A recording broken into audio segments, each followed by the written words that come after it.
Бить ногами надо, а не головой! Козел! Наплодили уродов.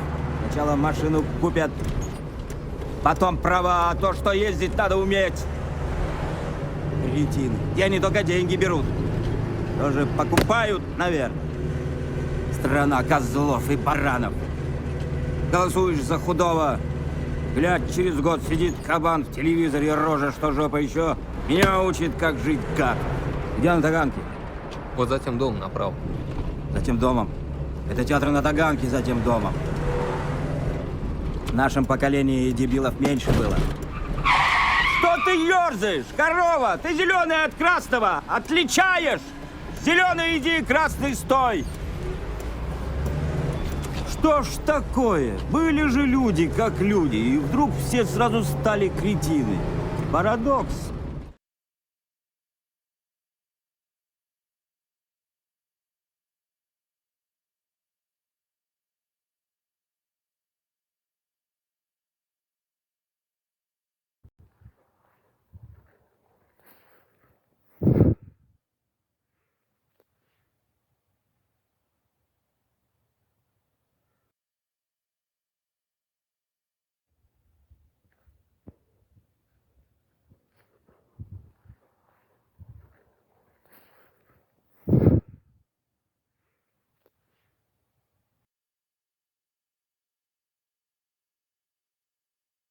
Can't hold a candle to a clergyman.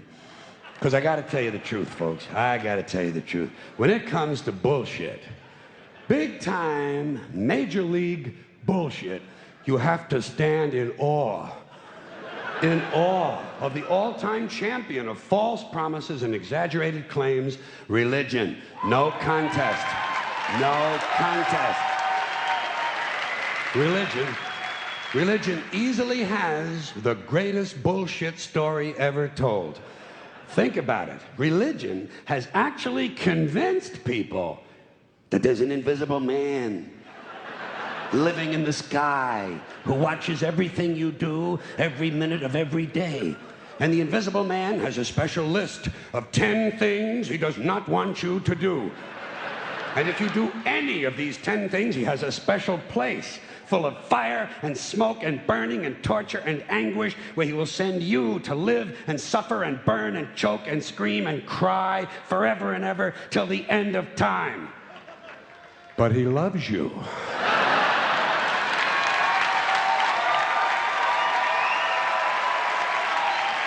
He loves you. He loves you and he needs money. He always needs money. He's all powerful, all perfect, all knowing, and all wise. Somehow, just can't handle money.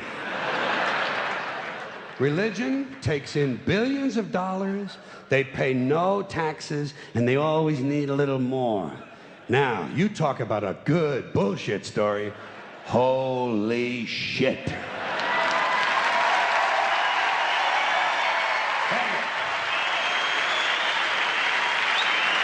Thank you. But, thank you very much. But I want you to know something. This is sincere. I want you to know, when it comes to believing in God, I really tried. I really tried. I tried to believe that there is a God who created each of us in his own image and likeness, loves us very much, and keeps a close eye on things. I really tried to believe that, but I gotta tell you, the longer you live, the more you look around, the more you realize something is fucked up. Something is wrong here. War, disease, death, destruction, hunger, filth, poverty, torture, crime, corruption, and the ice-capades. Something is definitely wrong. This is not good work. If this is the best God can do, I am not impressed. Results like these do not belong on the resume of a supreme being. This is the kind of shit you'd expect from an office temp with a bad attitude. And just between you and me, in any decently run universe, this guy would have been out on his all-powerful ass a long time ago. And by the way, I say this guy because I firmly believe, looking at these results, that if there is a God, it has to be a man. No woman could or would ever fuck things up like this. So, if there is a God, if there is, I think most reasonable people might agree that he's at least incompetent and maybe, just maybe, doesn't give a shit. Doesn't give a shit, which I admire in a person and which would explain a lot of these bad results. So rather than be just another mindless religious robot, mindlessly and aimlessly and blindly believing that all of this is in the hands of some spooky, incompetent father figure who doesn't give a shit, I decided to look around for something else to worship, something I could really count on. And immediately, I thought of the sun. Happened like that. Overnight, I became a sun worshiper. Well, not overnight. You can't see the sun at night. But first thing the next morning, I became a sun worshiper. Several reasons. First of all, I can see the sun. Okay?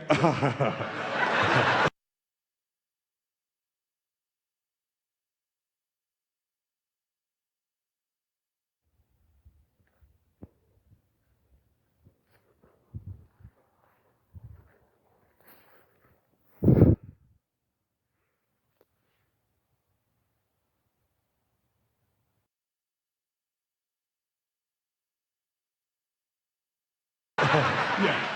Unlike some other gods I could mention, I can actually see the sun. I'm big on that. If I can see something, I don't know, kind of helps the credibility along, you know?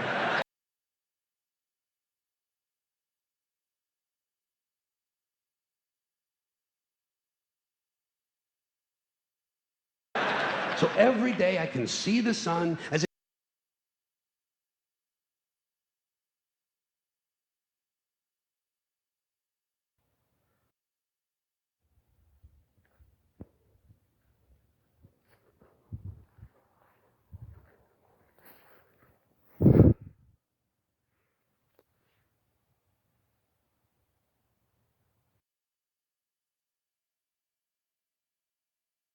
it gives me everything I need: heat, light, food, flowers in the park, reflection.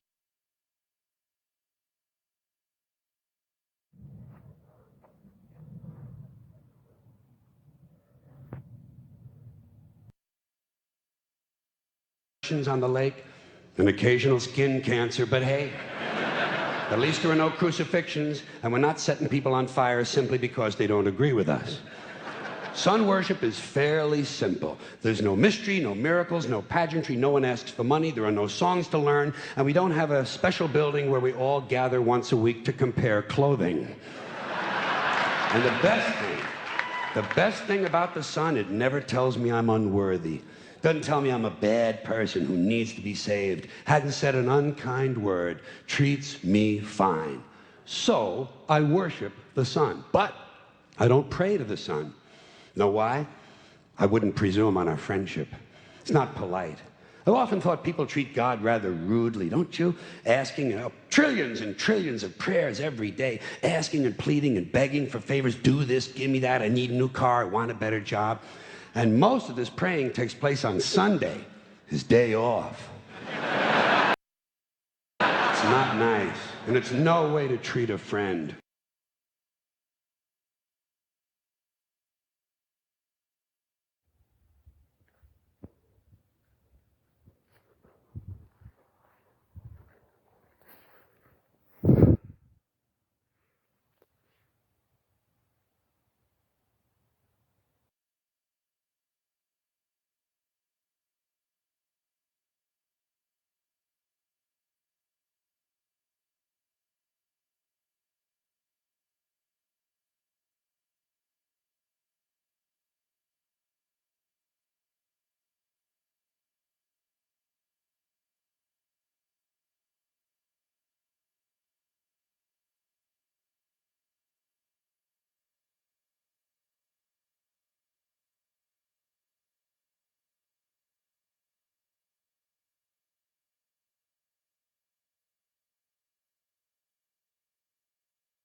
But people do pray, and they pray for a lot of different things.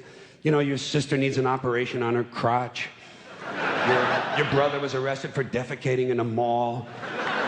But most of all, you'd really like to fuck that hot little redhead down at the convenience store. You know, the one with the eye patch and the club foot, huh? Can you pray for that? I think you'd have to. And I say, fine, pray for anything you want. Pray for anything. But what about the divine plan? Remember that? The divine plan. Long time ago, God made a divine plan. Gave it a lot of thought, decided it was a good plan, put it into practice. And for billions and billions of years, the divine plan has been doing just fine. Now you come along and pray for something. Well, suppose the thing you want isn't in God's divine plan. What do you want him to do? Change his plan? Just for you? Doesn't it seem a little arrogant? It's a divine plan. What's the use of being God if every rundown schmuck with a $2 prayer book can come along and fuck up your plan? And here's something else, another problem you might have. Suppose your prayers aren't answered. What do you say? Well, it's God's will. Thy will be done. Fine, but if it's God's will and he's going to do what he wants to anyway, why the fuck bother praying in the first place? Seems like a big waste of time to me. Couldn't you just skip the praying part and go right to his will? It's all very confusing. So to get around a lot of this, I decided to worship the sun. But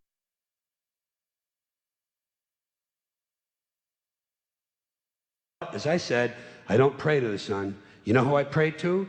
Joe Pesci. Joe Pesci. Joe Pesci. Two reasons. First of all, I think he's a good actor, okay? To me, that counts. Second, he looks like a guy who can get things done. Joe Pesci doesn't fuck around. Doesn't fuck around. In fact, Joe Pesci came through on a couple of things that God was having trouble with. For years, I asked God to do something about my noisy neighbor with the barking dog. Joe Pesci straightened that cocksucker out with one visit. It's amazing what you can accomplish with a simple baseball bat. So I've been praying to Joe for about a year now. And I noticed something.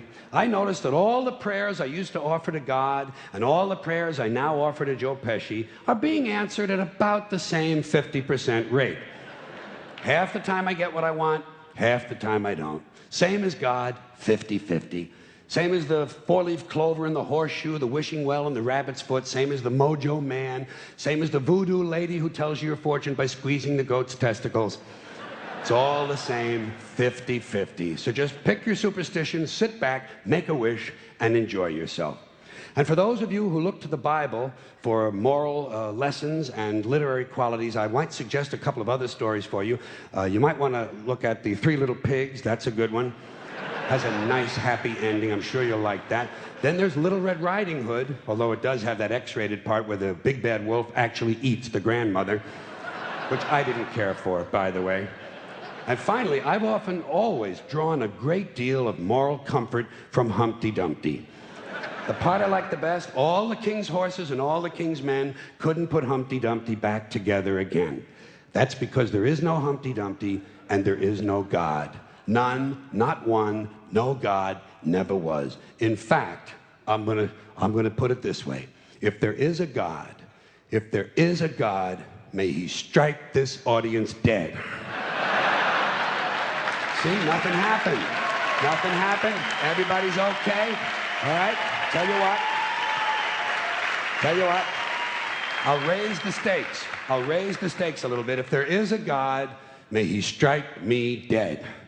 See? Nothing happened. Oh, wait. Got a little cramp in my leg. And my balls hurt. Plus, I'm blind. Oh, now I'm okay again. Must have been Joe Pesci, huh? God bless Joe Pesci. Thank you all very much. Joe bless you. Thank you very much. I appreciate it.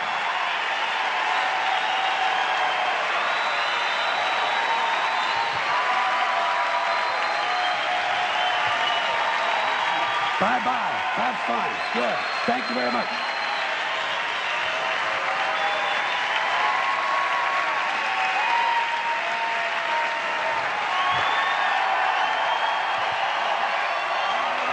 Have a good time. Have a good time. Thank you.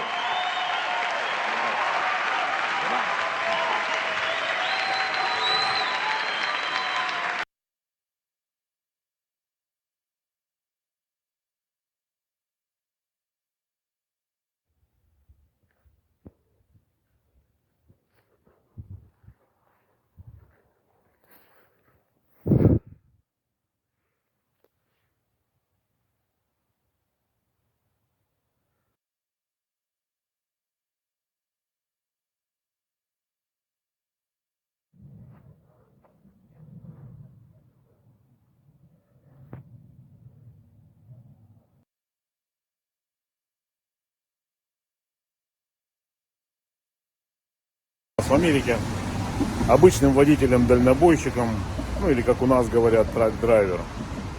Начинается... Единственная настоящая американская ценность, которая еще осталась – покупка вещей. Покупка вещей. Они тратят деньги, которых у них нет, на вещи, которые им не нужны. Таким образом, они могут максимально использовать свои кредитки и провести остаток своей жизни, выплачивая 18% вместо 12,5%. И все равно они будут недовольны по приезду домой. Не слишком ярко выглядит, блядь. Но если вы поговорите с одним из них, почему он такой тупой, почему у него низкое IQ, глупое поведение, неправильные решения, он сразу начнет говорить об образовании. У них ответ на все образование. Они говорят, нам нужно больше денег на образование, нам нужно больше книг, больше учителей, больше классных комнат, больше школ, нам нужно больше тестов для детей. А вы им говорите, ну знаете, мы все это пробовали, а дети все равно не сдают тесты. Они говорят, да? Ну давайте тогда снизим проходные баллы. И это то, что они делают во многих школах сейчас. Они снижают проходные баллы, чтобы больше детей могли сдать экзамен. Проходит больше детей, все счастливы, IQ страны падает еще на 2-3 пункта. И очень скоро все, что вам нужно, чтобы поступить в колледж, это ебаный карандаш. Есть карандаш? Иди нахуй, это физика. Единственная настоящая американская ценность, которая еще осталась.